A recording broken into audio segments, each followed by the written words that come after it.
I want women across the world to know that abuse is not love. Abuse is not love. That he held her hostage for hours. He beat her. And when he got tired, he rested and beat her some more. What he did, torture. He poured gasoline on her. He wanted to kill her. My sister was fully naked when she ran out the house and ran to a nearby neighbor house to get help. How do you let somebody out that did that to somebody? How do you let them out? This man killed 4 people, including his own mother, and the court system handed him the chance to do it. He had already been charged with torturing his girlfriend for 4 hours when a magistrate let him walk out of jail for $10,000. 2 days after he got home, the bodies started dropping. Now, before we get into all of that, we need to go back to the beginning, because this story did not start on the day people died. It started years earlier, inside a relationship that everybody around it could see was dangerous, except the one person who needed to see it the most. Jonathan Lamont John Welch was born on May 6, 1999 in Michigan and grew up in the Detroit area. There's not much public information about his childhood, his schooling, or his family life before 2022 because he had no criminal record and no public profile at all. He was just a young man from Detroit that most people had never heard of. By around the time he was 17 years old, he had started dating a girl named Zelaya Frazier, and the two of them would stay together for roughly 6 years. Zelaya Frazier was the kind of woman her family talks about with genuine pride. Her family called her a true sweetheart, someone who wanted the best for everybody and made the people around her feel like they mattered. She had been on the homecoming court every year at Warren's Lincoln High School and ran a small clothing boutique selling shoes and purses. Her baby son, Sammy, born around March of 2021, was everything to her. Zelaya wanted to become a nurse, something she was inspired to do by watching her brother fight cancer and seeing her sister live with cerebral palsy every day. She was a beautiful woman with a beautiful soul, very courageous, very outgoing. And loved by family and friends. The turnout itself made me emotional. My sister, just to see that she was this well loved and liked, and it just means a whole lot to me. There's many people coming out. They prayed together. Amen. And cried together. It's a pain this family doesn't want others to have to go through. And I want all of y'all young folks to know abuse is not love. Zelaya wanted the best for everybody. She was a true sweetheart. Zelaya loved her son. She loved him so much. That was her world. Right on time. The relationship between Zelaya and Welch had been a source of worry for her family for years before any of this made the news. Her mother, Trina Harris, had been trying to keep Welch away from her daughter for years. She could feel something was wrong, but just could not get Zelaya out of it. Then there is the Bray family, because this story does not only involve Welch and Zelaya, it also involves the people who took him in and treated him like their own. Flossie Nicole Bray was Welch's biological mother, born in 1980 in Detroit, and she lived in Harper Woods, Michigan, on the 20,640 block of Kenosha Street with her husband, Robert Bray Jr. Robert, who was 70 years old, had served in the United States Air Force and spent years working as a licensed practical nurse. Just weeks before his death, he had surgery for lung cancer and was recovering well. His family said he was moving around, happy, and in good spirits during a 4th of July video call, just days before everything happened. I'm heartbroken. I learned that she passed away Saturday. She'd been on life support since it all happened. And we all was hoping that she pulled through. So good, and he was just moving around and he was well, and he was happy. Really taking a toll on me because right now I'm not working and I don't have the funds to try to get him a proper funeral, and just trying to get documentation for him. I can't get in the house. Now here is where the story shifts quickly and brutally, because what happened next was not a slow buildup. On June 2nd, 2022, at around 3 in the morning, Jonathan Welch woke Zelaya up by intimately assaulting her in the home they shared on the 13,000 block of Kilbourne Avenue in Detroit. Their 1-year-old son was asleep in the next room. What started that attack was jealousy. Welch wanted the password to Zelaya's phone because he believed she had been talking to another man, and when she refused to give it to him, he did not argue or walk away. He gathered an extension cord, a metal spatula, and power drills, and turned that bedroom into a horrifying scene. He wrapped the extension cord around Zelaya's neck and strangled her over and over again, tightening it, releasing it, and then tightening it again. He beat her with his belt and threatened her with a power drill.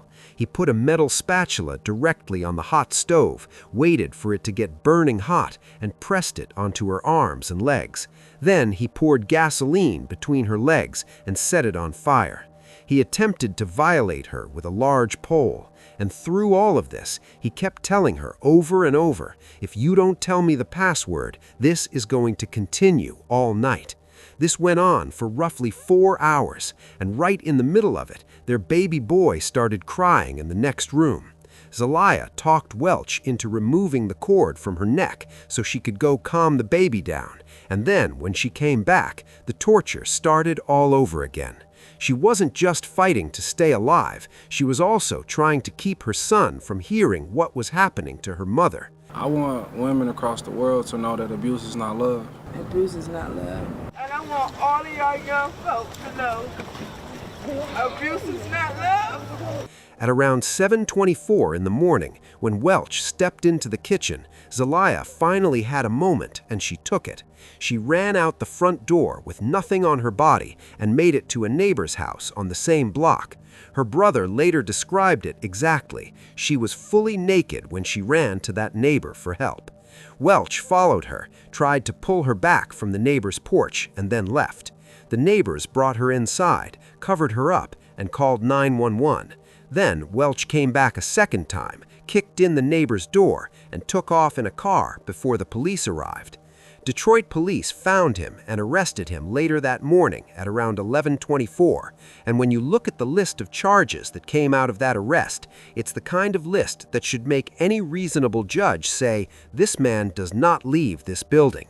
He was charged with torture, first-degree home invasion, use of a harmful device causing injury, criminal sexual conduct, assault with intent to intimately penetrate, assault with intent to cause great bodily harm, and 3 counts of felonious assault. That list alone should have kept him locked up until his trial, but the court had a different idea, and we'll get to that in a minute. That are pending, as well as the possible new charges and the contact violation. I'm asking the court to violate Mr. Welch's bond and remand him to the custody of the Wayne County Jail pending further proceedings. Mr. Glenn? No argument, Your Honor. And I know it's far too little, far too late. The court is going to remand the defendant to the custody of the Wayne County Jail. This is the court's worst nightmare, worst possible scenario that happened, and that a witness has been killed after the defendant was placed on bond, given benefit of the placed on bond on house arrest.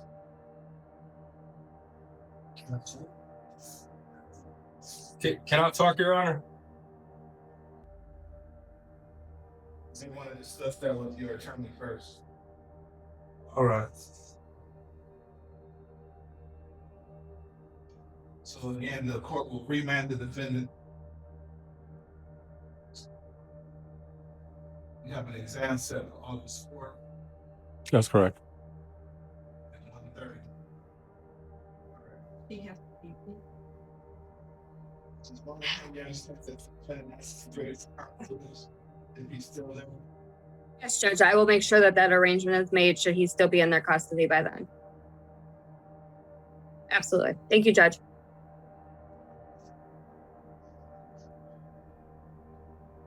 All right, thank you very much, Your Honor. while Welch was still sitting in a cell waiting to be formally charged 2 days after he tortured Zelaya. On the evening of June 4, 2022, a 24-year-old woman named Natalia Morse was killed.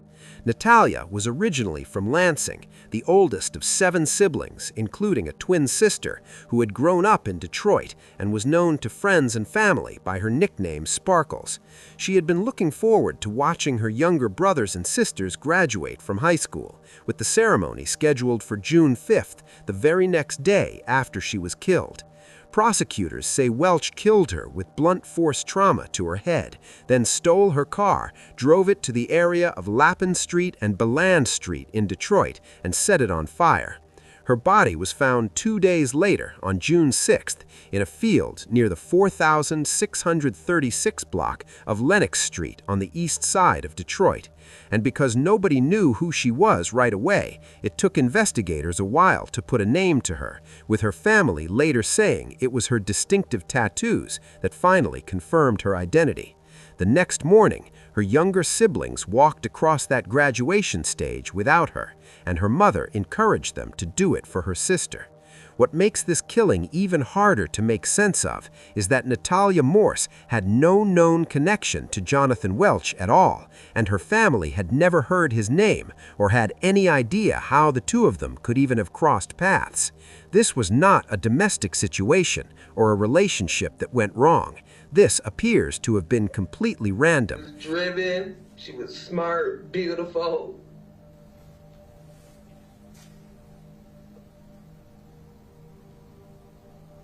I don't know why. You're sick.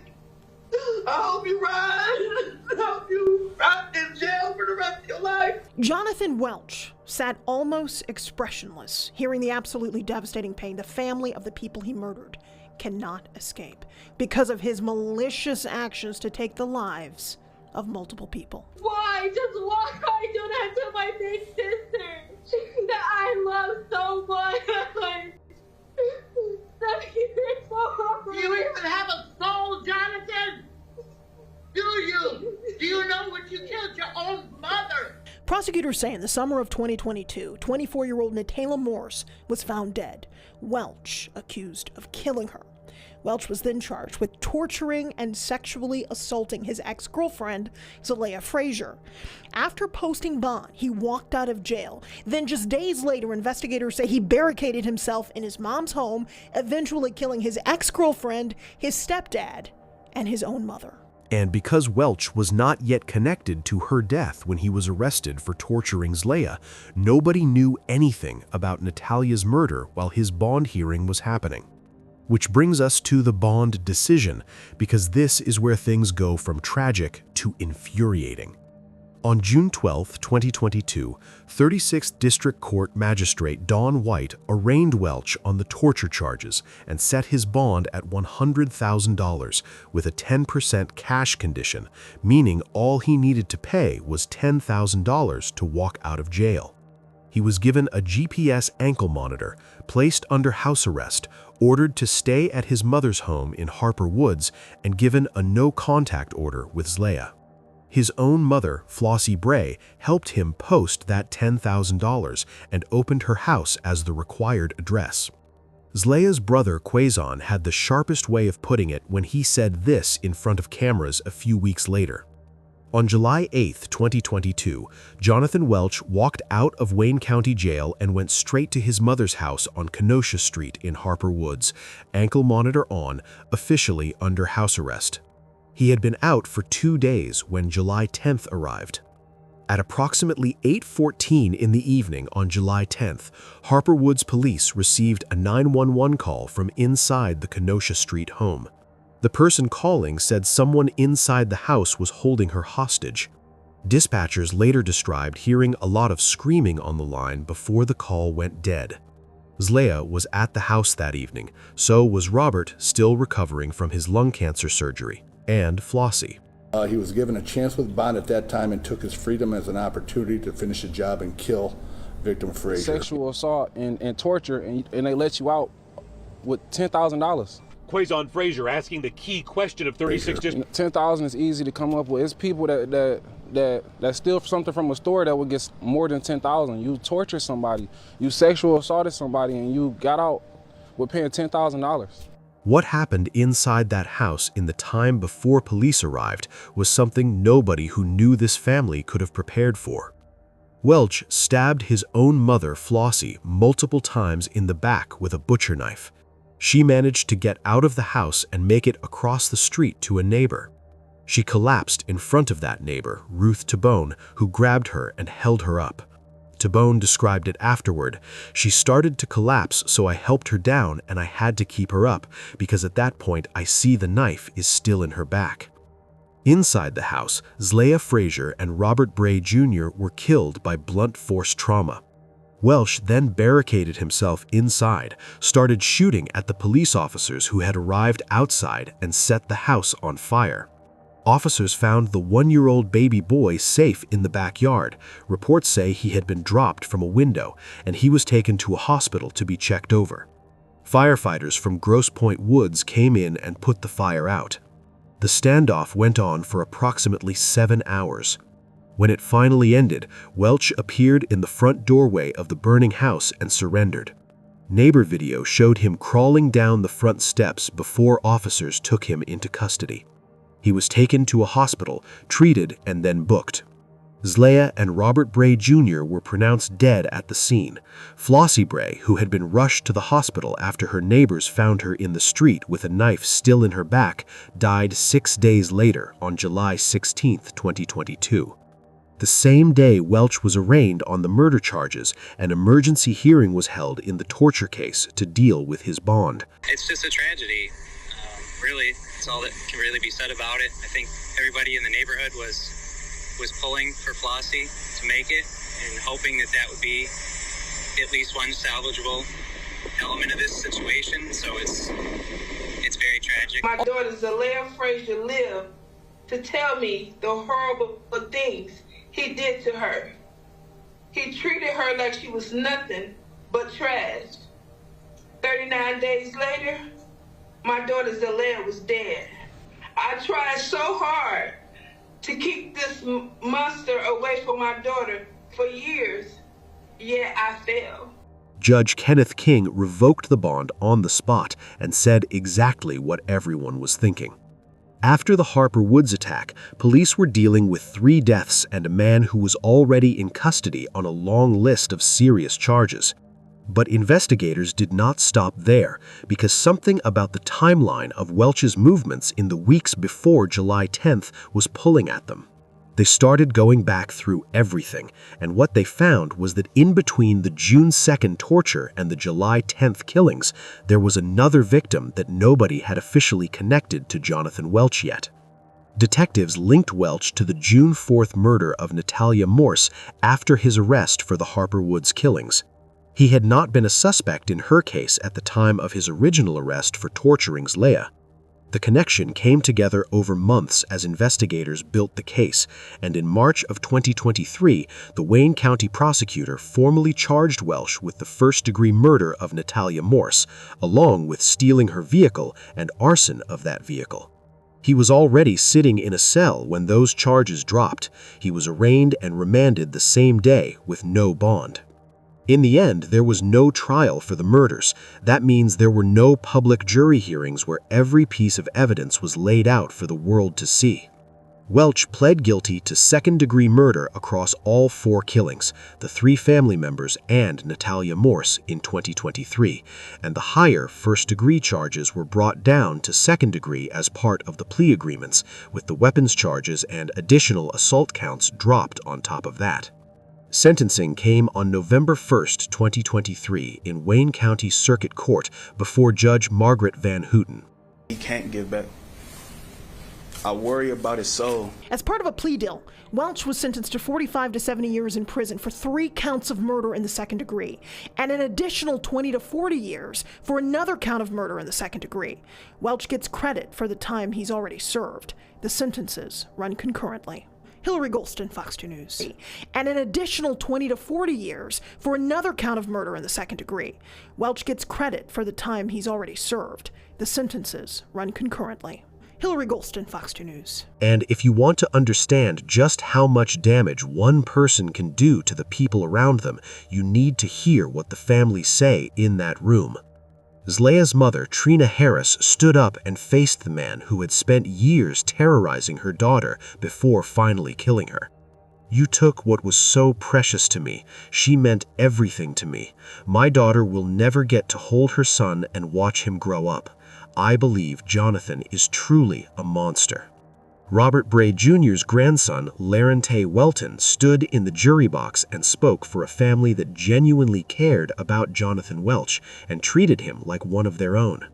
And then Natalia Morse's mother, Chastity, joined the hearing by video call and said what every parent in that situation would want to say. "I'm in pain every day. I hope you rot in jail. I'd like to see you burn. I hate you. I hope you get what's coming to you." Welch sat through all of it and said nothing. Judge Van Houten sentenced him to 45 to 70 years in prison for the 3 family murders and a concurrent 20 to 40 years for killing Natalia Morse, all running at the same time as the up to 30-year sentence he had already received for torturing Zlaya. The real bottom line is 45 to 70 years, with credit for the time he had already been locked up since July of 2022. My daughter Zalea Frazier lived to tell me the horrible things he did to her. He treated her like she was nothing but trash. 39 days later, my daughter Zalea was dead. I tried so hard to keep this monster away from my daughter for years, yet I failed. He is in the Michigan Department of Corrections right now, and no appeals or changes to his sentence have been reported. The baby boy he and Zelaya had together survived the fire and the standoff and is now being raised by family. That child will grow up never knowing his mother, never knowing his grandmother, and knowing that the reason for all of it is his own father. Now, the bond controversy did not die with the sentencing. It actually became one of the most talked about parts of this whole case across Detroit. Harper Woods police called it plainly at Welch's arraignment on the murder charges, saying he was given a chance with bond and took that freedom as an opportunity to finish the job and kill Zelaya. Magistrate Dawn White, who made the original bond decision, never responded to a single question from any news organization. The chief judge of the court also stayed quiet. Wayne County prosecutor Kim Worthy went on record saying it is genuinely hard to get proper bonds for violent crimes from some of the 36th District Court magistrates, and that her office had planned to push for a higher bond at the preliminary exam, but had not immediately appealed the original decision. And then there was this, the detail that makes the whole thing even harder to process. Even Welch's own defense attorney, James Gallen Jr., publicly called the bond too low and described his own client as a time bomb. He said that with the charges on the table, it should have been obvious that the public needed real protection, and that because Welch was not kept locked up, multiple people were now dead. But your loved ones, they're not going to judge you. You know, we're here to help. Everyone's here to help. Everyone wish they could have helped my sister.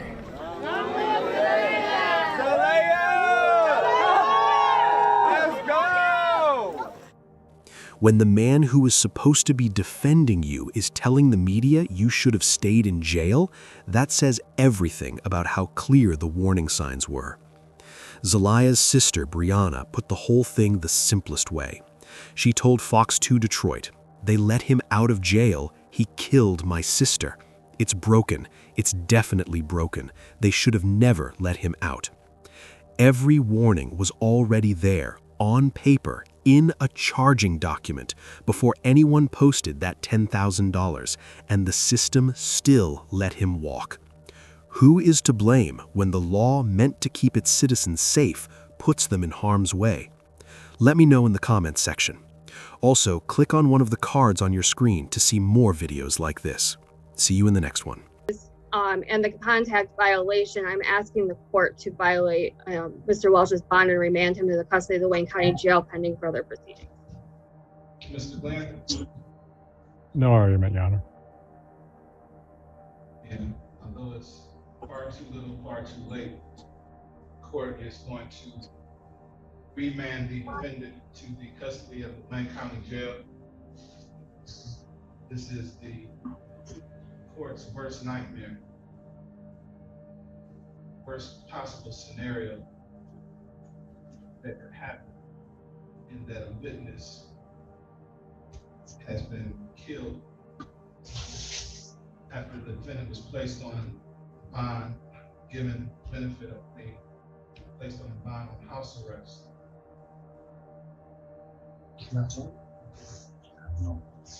Can I talk, Your Honor? You may want to discuss that with your attorney first. All right. So again, the court will remand the defendant.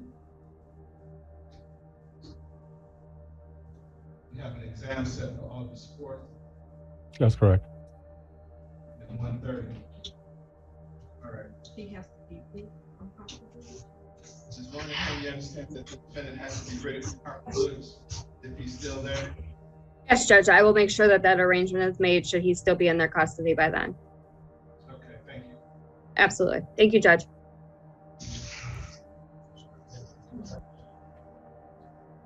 Great. Thank you very much, Your Honor. A violent incident that rocked a Harper Woods neighborhood and destroyed a family more than a week ago just keeps getting worse. 23-year-old Jonathan Welch was let out on bond, accused of torturing his girlfriend. Police say he used that bond as freedom to take her life and the lives of others. Sean Lay is live where it happened in Harper Woods with reaction after a third person has died in connection with all of this. Sean. And Kimberly, we're talking about an awful incident here that happened on July 10th. We were here as it all was unfolding. We continue to discover new information day after day about this horrible case. The family's home here remains a sad crime scene. Neighbors here tell us they watched Jonathan Welch lower his little boy, baby boy, out the window, then go back inside the home. That's where police say he went on a horrible stabbing spree, and now we've learned there are no survivors. But I never would have thought that this would have occurred. 1 week ago, this shocking scene played out across the street from Jeff Wolf's Harper Woods home. Video showing 23-year-old Jonathan Welch surrendering to police after prosecutors say Welch killed his longtime girlfriend Zalea Frazier, his stepfather Robert Bray, setting his mother's home on fire and shooting at police. Also, Welch's own mother was stabbed in her back during the attack. Police now confirming tonight that mother, Flossie Nicole Bray, has died from her injuries. It's just a tragedy. Really, that's all that can really be said about it. I think everybody in the neighborhood was pulling for Flossie to make it and hoping that that would be at least one salvageable element of this situation. So it's very tragic. All this taking place after Welch was arrested and charged in June with torturing and sexually assaulting Frazier. But a 36 District Court magistrate gave Welch a $10,000 bond. Welch's mother bonding her son out. Hours later, police say Welch attacked her, Frazier, and his stepdad. Everybody's just shocked about it, dismayed that this all could have been prevented. Back here live, Jonathan Welch, now a Harper Woods judge setting bond for him. No bond is being held tonight. He has a hearing tomorrow. We'll have it covered for you. We understand his charges will now be amended to include his own mother's death. We're live in Harper Woods tonight. Sean Lay, Local 4. Back to you. The third victim of a tragic family attack in Harper Woods has died tonight, and the suspect is facing a slew of charges. The incident unfolded inside a home on Kenosha earlier this month, just days after the suspect was released on bond. 7 Action News reporter Kim Russell spoke with the victim's loved ones. A man was arraigned here at District Court in Harper Woods on the third murder he is accused of committing while out on bond. The loved ones of one of his victims are speaking out, hoping her story saves your life or the life of someone you know. Zalea wanted the best for everybody. She was a true sweetheart. Zalea loved her son. She loved him so much. That was her world. Right on time. In this video, Quazon Frazier sees love as his younger sister Zalea sings karaoke with him while holding her now 1-year-old son, Sammy. When I see you. It was one of The last videos I got with my sister, we did like a karaoke night. One of 7 siblings, Zalea knew how to make others feel important. She was on the homecoming court every year at Warren's Lincoln High. Her mom, Trina Harris, says the 22-year-old was studying, inspired by her brother who fought cancer and her sister with cerebral palsy. That's why she wanted to become a nurse. Now this man, 23-year-old Jonathan Welch, is accused of murdering her, his stepdad, and his mom at a home on Kenosha in Harper Woods on July 10th. He appeared in court Wednesday for arraignment on the 3rd murder charge after his mom died in the hospital. It happened just 2 days after he got out on bond, accused in June of assault, criminal sexual conduct, home invasion, and torture. The victim, Zalea. That he held her hostage for hours. He beat her. And when he got tired, he rested and beat her some more. What he did, torture. He poured gasoline on her. He wanted to kill her. My sister was fully naked when she ran out the house and ran to a nearby neighbor house to get help. How do you let somebody out that did that to somebody? How do you let them out? And she was ready for her new beginning because she was talking about the future a lot. They are speaking out, hoping judges take a more in-depth look at details of domestic violence cases before offering a low bond. They also hope to inspire domestic violence victims to leave sooner. I want women across the world to know that abuse is not love. Abuse is not love. This time, Jonathan Welch has no bond. He is scheduled back in court for a preliminary exam on August 31st. In Harper Woods, Kim Russell, 7 Action News.